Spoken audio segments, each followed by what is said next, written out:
So yun, isang panibagong araw po sa inyo mga boss. At syempre sa araw na ito mga boss,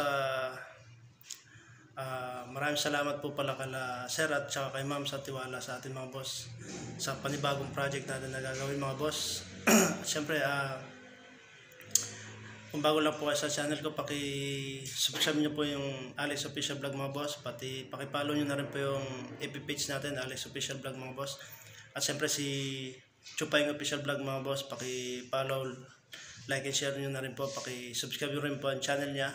Pati yung Kaputrip TV natin mga boss, paki-subscribe nyo rin po. Paki-follow nyo na rin po mga boss. So ayun, maraming salamat po sa tiwala kay ma'am at saka kay sir mga boss. Ayan, nagtiwala sa atin. Bali tayo yung mag-design ng mga carpentry works dito mga boss, mga cabinet yung gagawin natin dito mga boss. So ayun, tara. A few moments later.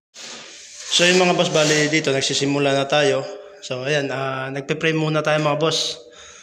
Naglagay muna tayo ng tatambulan natin dito mga boss itong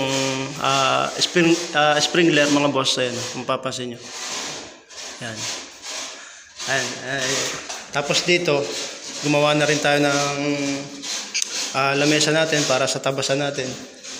Tapos dito mga boss, ayan, ito yung gagawa natin ng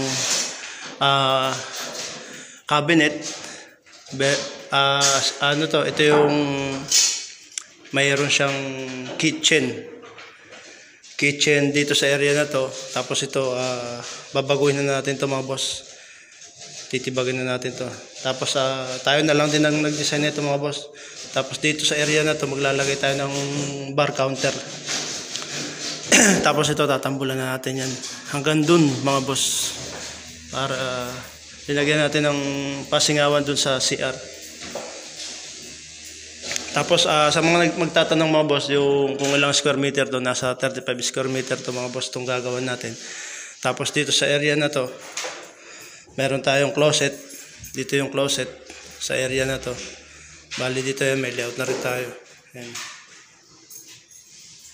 Yan, may layout na yan mga boss. Baga i-layout ko pa yung iba. Tapos dito may bed frame tayo dito mga boss. Ito yung pinaka master bedroom nila sir. Tapos to sa may kabilang kwarto, ito yung pinaka pangalawang kwarto mga boss. Tapos dito ganoon lang din. So abangan nyo mga boss yung gagawin natin dito.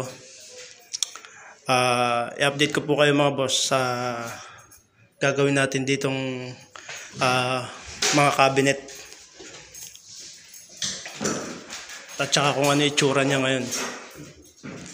Ayan. Ito yung itsura niya ngayon mga boss.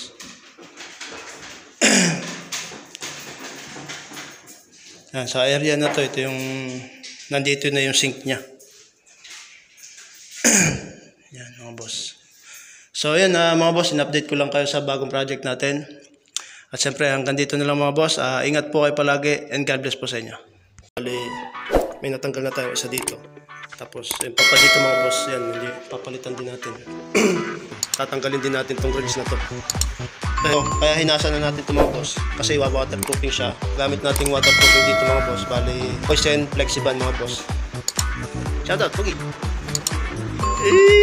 Ayun mga boss, bali may brush coating na tayo dito. Parang nag-plastering ka lang dito mga boss. Pupunta muna natin ng isang bahit. So yun mga boss, bali ito mapapasunod yung may mga tayo.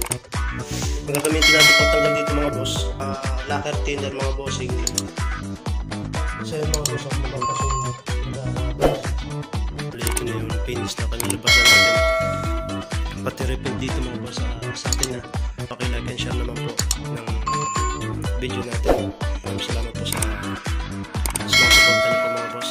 Siyempre, ingat po kayo palagi. God bless po sa inyo.